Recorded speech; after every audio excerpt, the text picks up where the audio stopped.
It's time for the Freedom in 5 Minutes podcast. Powerful and liberating business strategies you can start in 5 minutes or less. Now, here's your host, Dean Soto. Hey, this is Dean Soto, founder of freedomin5minutes.com and prosulum.com. And we're here again with another Freedom in 5 Minutes podcast episode. Today's topic is this: how to 10x your productivity by one simple change to your thinking. That and more coming up. Oh, good morning, good evening, good afternoon, wherever you're at. So good to be here with you yet again on the Freedom in 5 Minutes podcast. I am not here with the Lunameister, and that's totally fine. But I really wanted to share some good stuff with you today. Back when I was in the corporate world, and also in the beginning of my entrepreneurial journey, I always thought that if you could be ultra productive, you would come out the winner. You would race to revenue in ways that other people just simply could not do. And I couldn't have been more wrong. And it's no surprise, because in the educational system, you are taught, and we are taught, everybody's taught to do everything themselves, right? We're taught to work as hard as possible so that you could be the determining factor of whether you make money. But I'm going to tell you right now, that is absolutely not true. It is probably one of the worst ways to build a business. It's one of the worst ways to do any type of work. And I'm going to share with you in this podcast one thing that I had to switch in my mind that really took me from first gear to infinite gear. It's not first gear to second gear, or third, or fourth, or fifth. It is something that allows me to continually grow, and it will allow you to continually grow. So while I was working, still in the corporate world, I would sit at my computer and I would completely geek out on all of these different productivity tools, hacks, software, and so forth. In fact, the very first real productivity system that I had started to use was the productivity system by David Allen, which is still absolutely wonderful in its own right, called Getting Things Done. And Getting Things Done absolutely helped me to grow in ways that I could not have grown otherwise. And it was great, awesome system, wonderful, and works within the bounds of your individual productivity and works wonders. And as I got into these different methodologies to include Getting Things Done, I fell into other ones, such as what was called autofocus at the time, and I believe the guy who created it it's now called Final Version. So I think that's the official name. It's called Final Version, and it's a very simple productivity method. And I would try all of these different things. You had David Covey's different journals, and just a ton of different ways to maximize your individual productivity. It was, I'm not going to lie, I actually absolutely enjoyed the process of learning all these different ways of thinking, different ways of organizing, getting things out of your head onto paper, and then organizing them in a way that allowed you to be so much more, to do so much more in the day than you could have done before.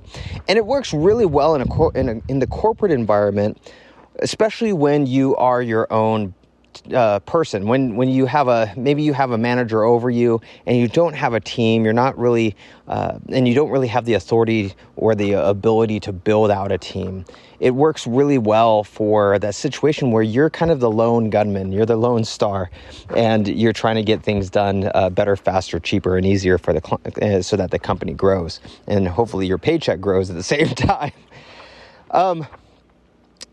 So after I learned all those things, I started getting into the different softwares that were out there and different software applications. You know, you had, Wunderlist,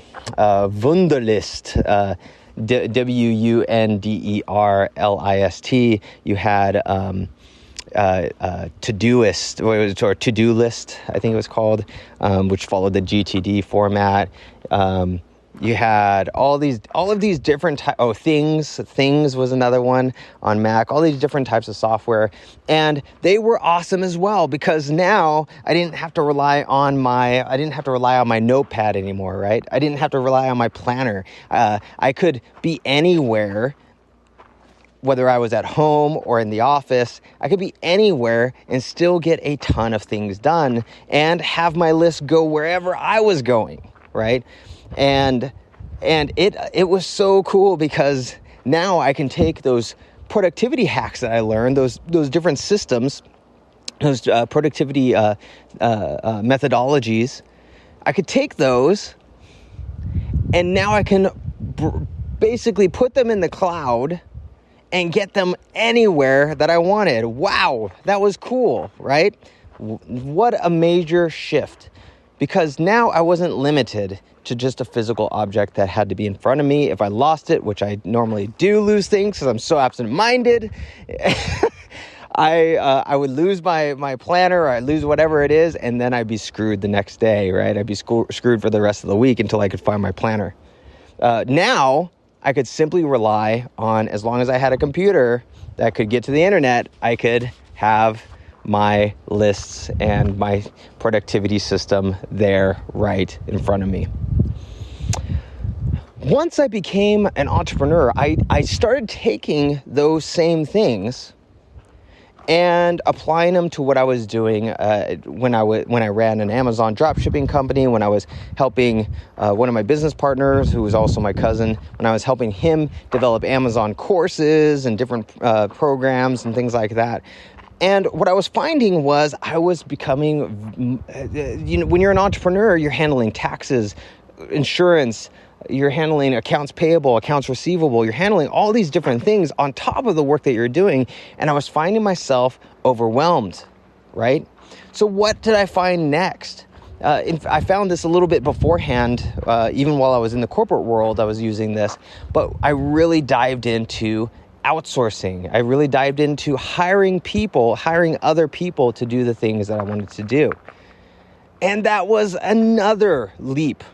It was a leap, an infinite leap, because now theoretically I could have that person do the things that I wanted them to, that I didn't want to do, right? And so I would go out to Upwork. It was Odesk at the time, and Elance and so on. I go out to what is now called Upwork. I go out to all these different places. I'd hire people, and things would get done, and I saw the magic of it. But at the same time, I would have to, during the hiring process, I would find someone who seemed like they were awesome, and then once they came on the team, maybe about a month later, they kind of started dying. Their productivity started dying out, and now I had to go find someone else and do it over and over again. And sometimes I would hire someone, and immediately they would be crappy. And sometimes I'd hire someone and they'd be absolutely amazing. And I had one guy in particular that was with me for several years. He designed websites for me. He did web design. He did actual design work in general, like digital art and stuff. He was really, really, really good. But then he ended up getting a full-time job working at a church, at his church, like for the worldwide organization of that specific church. And it was a huge church too. And so he's not going to pass that up. And so we parted ways. Now I had to find someone else. And so I'd be in this situation where I was just constantly starting and stopping, and I really couldn't hand off things and build out a team that could just take things off my hands. Until the absolute one thing, which I believe is the pinnacle of productivity. This is the top of the top ideas when it comes to becoming infinitely more productive than you are now. It's when I found out about systems. And I know I talk about systems all the time. I'm going to, because to me it's the Mount Everest of productivity. But this is where it became serious. Okay? So when I was running my dropshipping, my Amazon dropshipping business, I was taking orders, I was doing customer service, I was managing returns, refunds, I was finding suppliers, I was listing products, I was doing accounting, payroll, accounts receivable. I was doing all of these different things, and I was getting so burnt out. Yes, it was a dropshipping business, and anyone who sells these dropshipping businesses will, when they're talking about them, they're like, oh yeah, you can work from a laptop, and you can be anywhere you want. You can be on the beach. You can do all the things that you want to do because you're dropshipping. You don't have to have product. You don't have to handle boxes. You don't have to do any of that stuff. That's how amazing this is. Well, it's true. You can do that, but you're going to be on a beach doing accounts payable, accounts receivable, answering questions from customers, handling phone calls from customers. You're going to be dealing with irate suppliers who are asking why are things being refunded and returned. You're dealing with all of these different things, and you're not even going to be able to enjoy the beach because you can't even step away from your laptop because you are the one handling all of that. And it doesn't matter how amazing your productivity system is, if you don't have a team, and if that team does not know what to do in every single situation, you're going to be handcuffed to that laptop. The only way you're going to enjoy the water is taking the laptop into the water with you, and that will only last for a split second, right? So, that being said, the biggest thing that ever happened to me was learning about systems, how to create step-by-step checklists. And I know it's not sexy. I know it sounds boring. I know it's not the hype thing of that you can really easily go put ads out onto YouTube and Instagram and all those different things and get people super excited about it. But I'm telling you, systems is that one thing that if you learn it, it opens up the world to you. So what do I mean by systems? Everything that you see around you is a system. Everything that you're touching, in fact, the iPhone or the Android or whatever it is that you are listening to this on, or if you're reading the blog post version of this, what you're reading this blog post on is a system. And within a system, you have subsystems. You have systems within a system. So, for example, your computer, it has a keyboard. That keyboard itself is a system. It has the different keys on the keyboard, and each one of those keys has a thing to trigger. It has a thing to bounce the key back up once you press it. It has all of these tiny little systems. Those tiny little subsystems, if you perfect that little subsystem, the system, and you perfect every single little subsystem of the keyboard will be perfect. Same thing goes with with your iPhone. Your iPhone has a camera. It has the touch screen. It has the accelerometer. It has all of these different things. That camera itself is its system. It has the lens. It has the electronics behind it. It has all of the things that make that camera work. if that camera is perfect, if you've created the subsystem of that camera and that camera is perfect, and if they do the same thing with the accelerometer and the same thing with the touchscreen and so on and so forth, the iPhone itself will be a perfect system and will work well. So the same thing goes with your business or with anything you do. Even the chores that your kids do are a system. So, and within the system, the little subsystems and the step-by-step, for example, in a business task, you have the system, and generally your subsystems are going to be they're going to have processes underneath those subsystems. So, for example, your customer service might be a system as a whole, because in customer service you have how to handle refunds, how to greet your customers, how to manage orders, how to process payments, how to do accounts receivable from customers after you send them an invoice, how to send an invoice. Those are little subsystems of the entire customer service system, right? So within those subsystems, for example, how to greet your customers, or actually, like let's say how to send an invoice. Okay, within there's going to be a process underneath that subsystem, and that process is a step-by-step checklist, a step-by-step process checklist. So it could look something like this, where it's first you're going to go to you're going to log into QuickBooks Online. And that the URL for that is qbo.intuit.com. And then when you're there, you're going to click the login button. I don't know if this is true. So if whoever's doing the blog on my team who's doing the blog post, I don't know if this is exactly true. So when you're doing the blog post, make sure to double check. Anyway, So you click the login button. Once you're at the login button, enter in your email. Go to the spot where it says email. Click into there, and enter in your email. Then enter in your password. It's going to ask you for if you haven't logged. If this is the first time you logged into the computer, it's going to ask you to verify your phone number. You're going to verify your phone number. Once you verified your phone number, you're going to log into. Once you're going to continue to log in, and once you're in, you're going to go over to invoices, click the invoices button, and so on and so forth, right? It's a step-by-step process for the subsystem that is how to send an invoice to customers. And that subsystem is how to send an invoice to customers is a subsystem to the customer service system.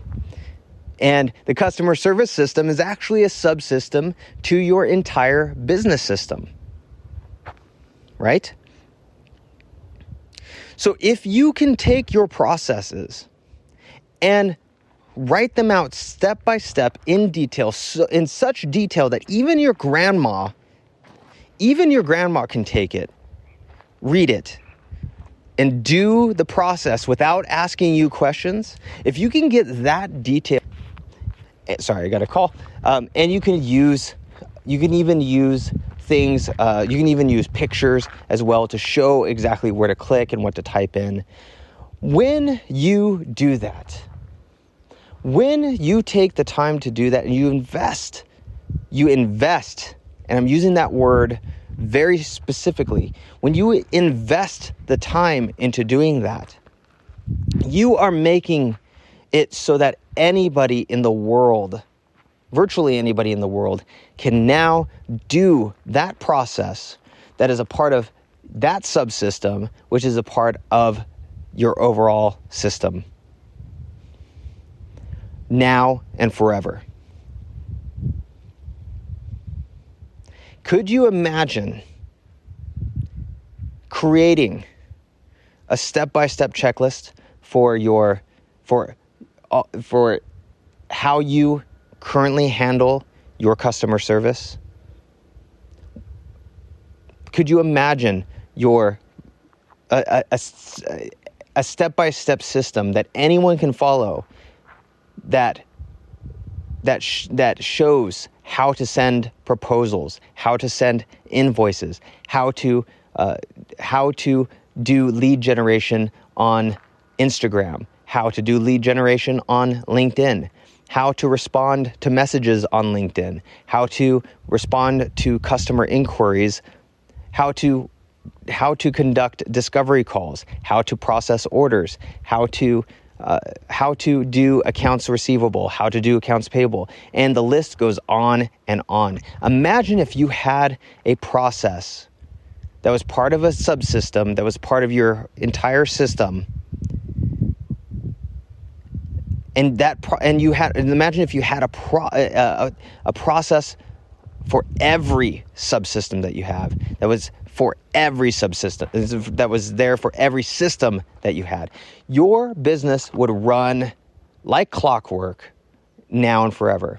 In fact, some of the best books that you can read on this right now are Sam Carpenter's Work the System, Mike Michalowicz's Clockwork, and Michael Gerber's E-Myth. Those books are extremely powerful books that will allow you to grow your business in ways that you could never have ever expected before. Yes, if you write these out the traditional way, it will take a long time. But even with that, it's a great investment. It is the best investment you can do. Of course, you can also go to prosulum.com, www.prosulum.com. You can get yourself a virtual systems architect. You create a video. They document the whole thing for you, step by step with pictures. And then they'll actually do the task as well for you, so you never have to do it again. And it's all for less than minimum wage in most states within the United States of America and other countries. We like to call it the freedom in 5 minutes method, because a 5-minute video on something that you never want to do again, you can create a 5-minute video on something that you never want to do again, hand it off, get it documented, and let that person do it from then on. I like to call that freedom. Now you can go and enjoy the beach. Now you can leave your laptop on the sand and actually go into the water, because you don't have to handle anything. In fact, you don't even have to take your laptop to the beach. Just go to the freaking beach. No laptop millionaires, because all those laptop millionaires are chained to their laptop at the beach. You can go into the water. You can actually enjoy the beach. Take your laptop and leave it at home. So, what's one thing right now that you can document that you'd never want to have to do again? Document step by step into a process that's part of a subsystem, that's part of the entire system in your business, that you can document, hand it off to somebody else, and be completely free from that forever. I challenge you to find just one thing right now. Just one thing. Even if it's the most simple thing that you do, you'll never have to do it again, and that will free you to be more innovative, to be more creative, to be more alive in your business and in your personal life. All right, this is Dean Soto, freedomin5minutes.com. Go check that out, and go check out prosulum.com. And I will see you in the next Freedom in 5 Minutes podcast episode. Thanks for listening to the Freedom in 5 Minutes podcast. Now, head over to www.freedomin5minutes.com and register for our free masterclass and discover how to start systemizing and automating your entire business 5 minutes at a time. We'll see you next time on the Freedom in 5 Minutes podcast.